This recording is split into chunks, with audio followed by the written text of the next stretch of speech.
Hello everyone, welcome back to my YouTube channel study with Ishu.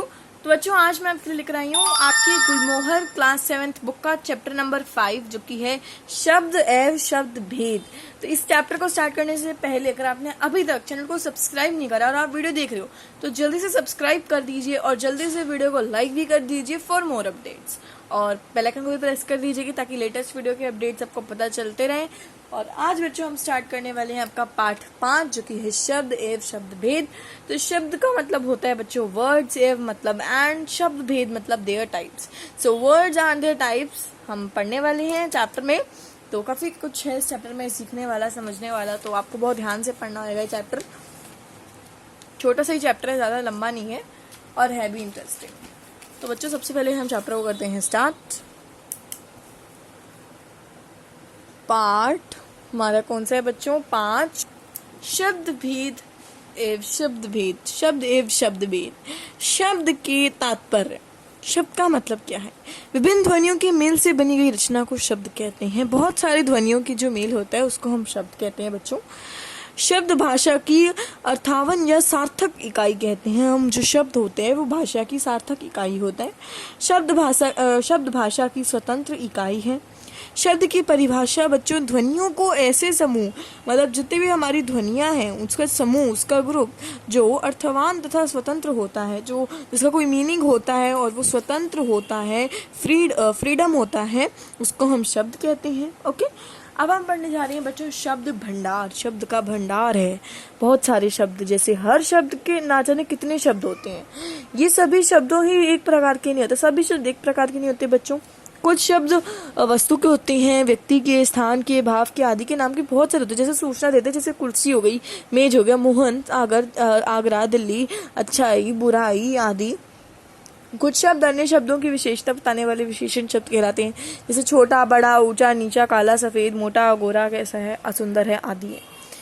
तो कुछ शब्द जो होते हैं हमारे घटनाओं को बताते हैं, क्रिया को बताने वाले शब्दों को भी, जैसे हमारे दौड़ना हो गया, चलना हो गया, खेलना हो गया, वो खेल रही है तो खेलना हमारा हो गया, और खाना हो गया, पीना हो गया। तो बहुत सारे अलग अलग शब्द भंडार हैं हमारे पास। शब्दों के भेद प्रभेद बहुत सारे हैं, जैसे उत्पत्ति या स्त्रोता के आधार पर, मतलब शब्दों के स्रोता मतलब सोर्स की तात्पर्य पर, जैसे शब्दों का मूल शब्द जहाँ से हिंदी में आए हैं। जैसे हिंदी में बहुत से शब्द संस्कृत से आए हैं। हिंदी में काफी सारे शब्द जो ऐसे हुए बच्चों जो संस्कृत से आए हैं, फारसी से आए हैं, अरेबी से आए हैं, अंग्रेजी से आए हैं। तो तत्सम शब्द क्या होते हैं? तत्सम और तद्भव के बारे में एक बहुत इंपॉर्टेंट डिफरेंस है, तो आप इसको ध्यान से पढ़ना, क्योंकि इस चैप्टर में बेसिकली तत्सम तद्भव के बारे में ज़्यादा बताया हुआ है। तो मैंने सोचा कि एक बार आपको अच्छे से डिफरेंस क्लियर कर दिया जाए।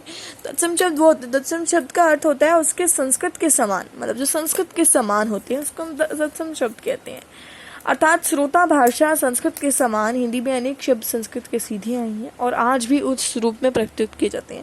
जैसे पाप है, पाप का होता है पिता, सर्प का भय, अबला का मयूर, किरण का पुष्प, विद्यालय का विद्यार्थी, क्रिया का कर्म, माता का मान, प्रकाश का रवि, स्वपन का दिव्य, स्वास्थ्य का व्याकरण। तो कुछ शब्द सामान्य होते, संस्कृत वाले शब्दों को हम तत्सम शब्द कहते हैं। तद्भव शब्द क्या होते हैं? तद्भव शब्द का अर्थ होता है उससे, संस्कृत से, मतलब तत्सम का बच्चों शब्द अर्थ होता है बेसिकली संस्कृत के, और तद्भव का अर्थ होता है संस्कृत से। वास्तव में ये जो शब्द होते हैं संस्कृत के शब्दों से विकसित हुए होते हैं, ये भी संस्कृत के शब्दों से ही विकसित हुए होते हैं।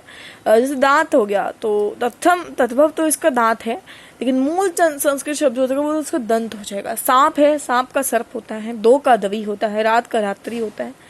तो ऐसे देशित शब्द या देसी शब्द भी आप कह सकते हो, ये शब्दों किसी भी बोलियों के ग्रामीण उच्चारण का प्रभाव किए जाते हैं। जैसे झटपट हो गया, झंझट, गड़बड़ हो गया, हम गड़बड़ बोलते हैं ना, झाड़ू, अटकल, सिलेवट, लोटा पकड़ी, लोटा पकड़ी, टट्टी खटिया, लट्टू भोपू। तो ये सब क्या है? हमारे देसी शब्द हैं। झटपट, एकदम से गड़बड़, तो झंझट, झाड़ू, अटकल, सिलवट, ऐसे वाले शब्द ये हमारे देसी शब्द हैं। आगत या विदेशी शब्द आप कह सकते हो, जो शब्द अरेबी, फारसी, अंग्रेजी तथा भाषाओं में हिंदी में भी आए हैं, मतलब हिंदी में भी उनको हम वैसे ही बोलते हैं, अलग नहीं है, उसको विदेशी शब्द कहते हैं। जैसे अदालत हो गया, अदालत, कागज, चाकू, जिला, कैंची, कैंची हम उसको इंग्लिश में बोलते हैं। अरेबी फारसी से तो ये शब्द है, जैसे कानून, दफ्तर, बेगम, दहाज, मसला, करशिमीश, पिस्ता, अफसोस। अब अंग्रेजी से शब्द कुछ जैसे डॉक्टर, टेलीफोन हो गया, सेटर हो गया, डिग्री हो गई, डिग्री इंग्लिश का वर्ड है लेकिन हम हिंदी में भी उसको बोलते हैं, मीटिंग हो गई, टीवी हो गया, ऐसे। लेकिन दिखते तो हिंदी में ही है, लेकिन मैं वैसे बात कर रही हूँ। जैसे बिस्किट हो गया, रेल हो गया, पार्टी, टाई, केप, रेडियो, ये सब, टमाटर, पेस्ट्री, ये सब क्या है, हमारे अंग्रेजी से आए हुए शब्द हैं। रचना के आधार पर शब्द होते हैं, जैसे हमारे घोड़सवार हो गया, घोड़ा प्लस सवार, घुड़सवार, घोड़ा प्लस सवार, असुंदर, अ प्लस सुंदर, बचपन, बच्चा प्लस पन। अब घोड़ा क्या है, घोड़ा हमारा शब्द है, सवार क्या है, ये भी शब्द ही है, असुंदर है तो अ क्या है बच्चों, हमारा ये उपसर्ग है, शब्द है हमारा ये, बच्चा क्या है, ये भी शब्द है, और पन क्या है, हमारा प्रत्यय है। उपसर्ग प्रत्यय क्या होते हैं वो तो आपको आगे के चैप्टर्स में पता चलेगा, तो उसके लिए आप वीडियो को एंड तक जरूर, मतलब चैनल को सब्सक्राइब कर लो ताकि नोटिफिकेशन आपको मिलती रहे। तो अब हम पढ़ जा रहे हैं डिफरेंस मूल शब्द का और यौगिक शब्द का। मूल शब्द क्या होते हैं, वे सरल भाषा होती है जिनको हम अधिक छोटे सार्थकों अंडों में ना बांट जा सके, मूल शब्द कहते हैं। जिनको हम छोटे छोटे अंडों में नहीं बांटते, खंडों में नहीं बांटते, उसको हम मूल शब्द कहते हैं। जैसे सुंदर शब्द है तो सु प्लस द प्लस, या जिनको हम बांट नहीं सकते उसको हम मूल शब्द कहते हैं। जैसे चाय, दूध, जिनको हम बांट थोड़ी सकते हैं, जैसे सुंदर को ऐसे थोड़ी बोल सकते हैं सु प्लस दर, ऐसे थोड़ी होता है। तो मूल शब्द वो शब्द होते हैं जिनको हम बांट नहीं सकते हैं। बच्चों यौगिक शब्द कौन से होते हैं, यौगिक शब्द वो शब्द होते हैं जिनके मेल से वे यौगिक शब्द, जो शब्द दो से अधिक शब्दों क्या इकाई के योग होते हैं, मतलब दो से अधिक शब्दों को हम यौगिक शब्द कहलाते हैं। जैसे राज प्लस महल, पुत्र लड़का, अच्छा सुपुत्र लड़का, ऐसे शब्द। मूल शब्द के कुछ एग्जाम्पल है, जैसे पत्र प्लस वाह, पत्रवाहट, राष्ट्र प्लस राष्ट्रपिता। उपसर्ग प्लस मूल शब्द, उपसर्ग और मूल शब्द में भी कुछ शब्द होते हैं, जैसे अन प्लस आदर, अनादर। बे प्लस ईमान, बेईमान। अन प्लस पढ़, अनपढ़। वी प्लस नर्म, विनर्म। और मूल शब्द प्लस प्रत्यय शब्द के भी कुछ ऐसे शरीर कुछ होते हैं, तो भी आपको ये तभी क्लियर हो जाएगा जब आप आगे के चैप्टर्स देखोगे ना। उसका मैंने सब सारे वीडियोस डालूंगी मैं इन द फ्यूचर, तो आप वो चैप्टर्स देखोगे तो आपको आ जाएंगे इसलिए। शब्द विकार के आधार पर कुछ शब्द होते हैं, जैसे विकारी शब्द होते हैं, अविकारी शब्द होते हैं, तो इसको तो बहुत अच्छे से पढ़ लो सभी बच्चे। विकारी शब्द क्या होते हैं बच्चों, वाक्य में प्रयुक्त करने वाले जिन शब्दों में रूप परिवर्तन या शब्द विकार होता है उसको विकारी शब्द कहते हैं, जिसमें परिवर्तन होता है। भाषा में संज्ञा, सर्वनाम, विशेषण तथा ऐसे शब्द वर्ग में होते हैं जिसमें जैसे बच्चा हो गया, वचन, लिंग, विभक्ति, काल, वाक्य, ये सब क्या है, ये सारे विकारी हैं क्योंकि इनमें रूप परिवर्तन होता है। संज्ञा है, मूल शब्द क्या है, बच्चा होएगा। विकारी शब्द क्या होंगे, बच्चे, बच्चों, बच्चों को, बच्चों से। सर्वनाम है, वह है तो उसे, उसको, तो टाइप्स बता रहे हैं वो। विशेषण है, छोटा है, छोटे, छोटी, छोटे, ऐसे वर्ड्स। क्रिया है, करना है, तो करे, करो, करो, करिए, करी, किया, करूं आदि ऐसे वाले शब्द। जिसमें परिवर्तन होता है बेसिकली उसको विकारी शब्द कहते हैं। अविकारी शब्द क्या होते हैं, वाक्य में प्रयुक्त होने वाले जिनमें शब्द में रूप में कोई विकार नहीं होता, अर्थात जिन शब्दों अपने मूल रूप में ही नहीं बने होते, जो अपने मूल रूप में ही नहीं होते, उनको हम अविकारी शब्द कहते हैं बच्चों।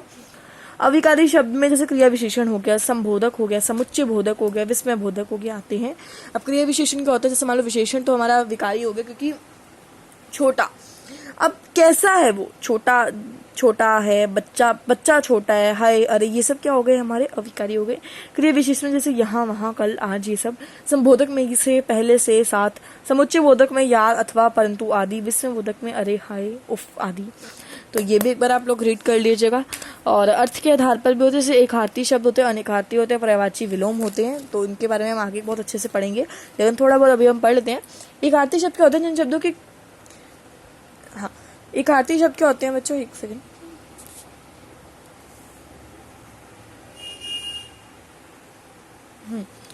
एकार्थी शब्द होते हैं जिन शब्दों के केवल एक ही अर्थ होते हैं, जिनका एक ही अर्थ होता है उसको हम एकार्थी शब्द कहते हैं। जिस कोटि में व्यक्तिवाचक संज्ञा, जैसे जर्मन हो गया, अंग्रेजी हो गया, आगरा, दिल्ली, इन सबका एक ही शब्द है, इनका कोई अलग अलग शब्द तो है नहीं।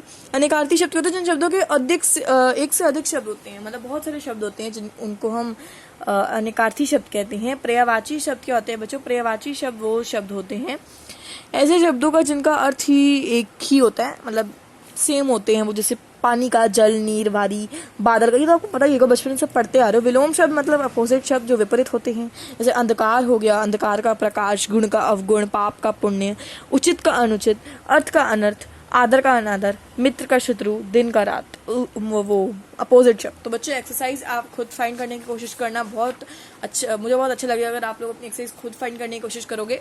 और ये हमने सीखा, समरी है, हर वीडियो में बोलती हूँ कि पढ़ा जरूर करो, रीड करोगे, शॉर्ट समरी है, थोड़ा सा रिपीट हो जाता है कि अच्छा हमने आज ये पढ़ा है।